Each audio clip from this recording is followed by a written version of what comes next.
પ્રિય દર્શકો, શું તમે જાણો છો કે અંતરિક્ષમાં એક એવી હલચલ થઈ રહી છે જે સીધી તમારા બેંક બેલેન્સ પર અને સામાજિક પ્રતિષ્ઠા પર અસર કરશે?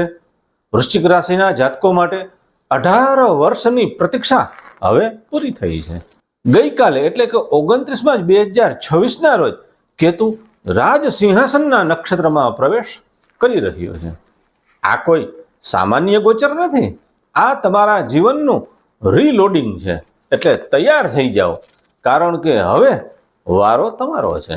મિત્રો, કેતુ અત્યારે તમારા 10મા ભાવમાં એટલે કર્મ અને કરિયરના સ્થાનમાં સિંહ રાશિમાં છે, પણ અસલી ખેલ હવે શરૂ થાય છે.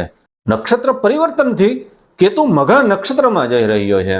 કેતુ મઘા નક્ષત્રમાં જઈ રહ્યો છે, જેનું શાસન પિતૃઓ પાસે છે અને તેનું પ્રતીક રાજગાદી છે. શા માટે આ ખાસ છે?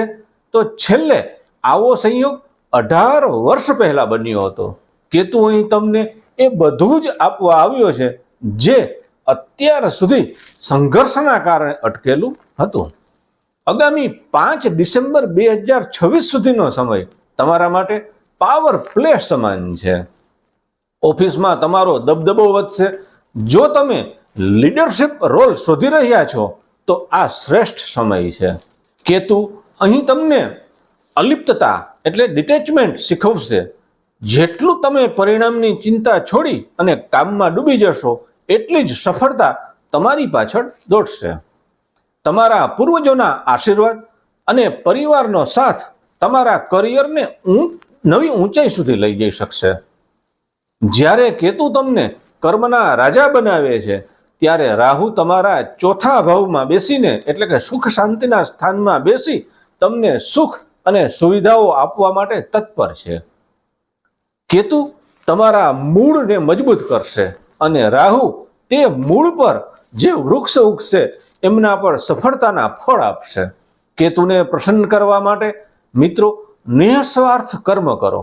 તમારા ક્ષેત્રમાં કોઈ જુનિયર કે જરૂરિયાતમંદને મદદ કરો. કેતુ સેવાથી સૌથી વધુ મજબૂત બને છે. અને બીજું, મેડિટેશન. દિવસમાંની 10 મિનિટ મૌન પાળો, કેમ કે કેતુ અંતર્મુખી ગ્રહ છે. તમે જેટલા શાંત રહીશો એટલા જ તમારા નિર્ણયો સચોટ બનશે. અને ગણેશજીની આરાધના કરો. વૃશ્ચિક રાશિના જાતકો, આ 8 મહિના તમારા માટે ચમકવાવાળા છે. જૂની નિષ્ફળતાઓને હવે ભૂલી જાઓ અને નવા સિંહાસન તરફ ડગલા માંડો.